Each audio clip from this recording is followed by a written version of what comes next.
Hello, this video is a recap of Chapter 12 in Professional Sales, dealing with consultative presentation.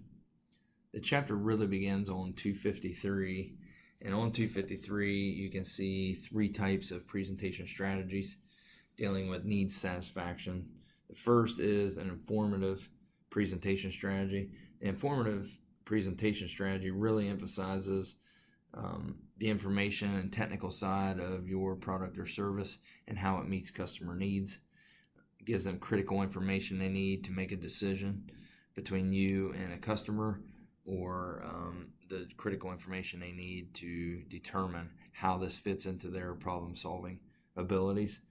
The second is a persuasive presentation strategy, and that uses persuasion to communicate with customers.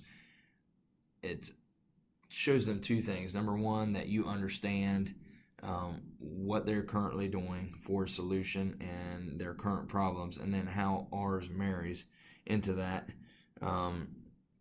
problem, so we can solve their problem better than any competitor can. So it uses persuasive language, understanding the customer the entire time, but showing them exactly how their problem connects to our solution.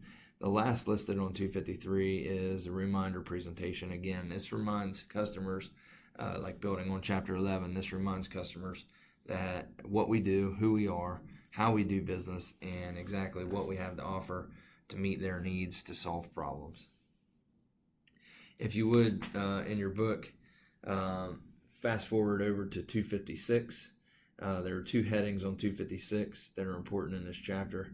The first is to use one idea at a time and make sure that customers fully understand what you're saying about your product or service, and identify one feature, one main idea at a time, and let them understand that information before we give them more to think about. The third is offering proof.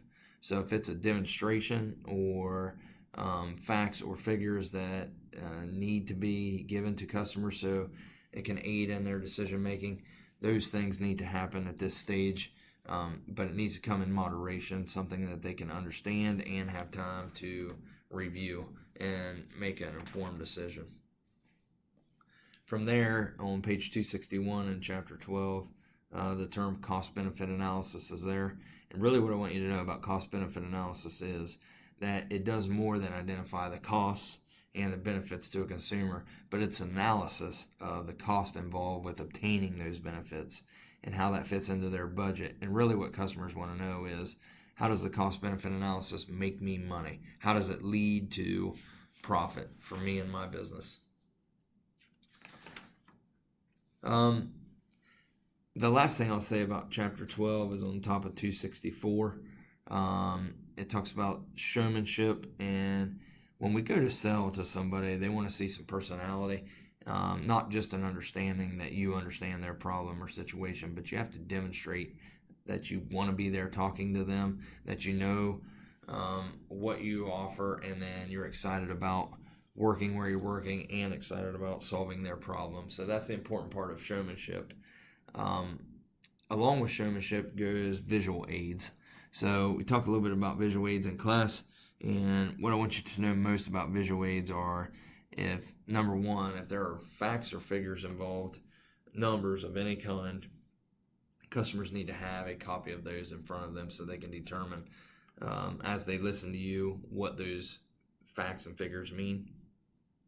The second thing is, anytime that there is a demonstration, for example, if I'm selling you an iPad or a laptop of some kind, if I have a demo model that you can use while I'm explaining the features, and you can actually be looking at it and trying it out, those are really important to the selling process. So anytime visual aids can support the selling process, we need to make sure they do.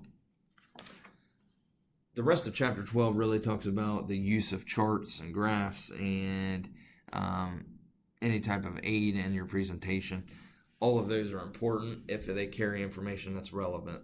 You want to be leery of adding charts and graphs to presentations that just provide information. It has to be information that a customer needs to reach their decision. As always, if you have questions over Chapter 12's material, please email me. Thank you.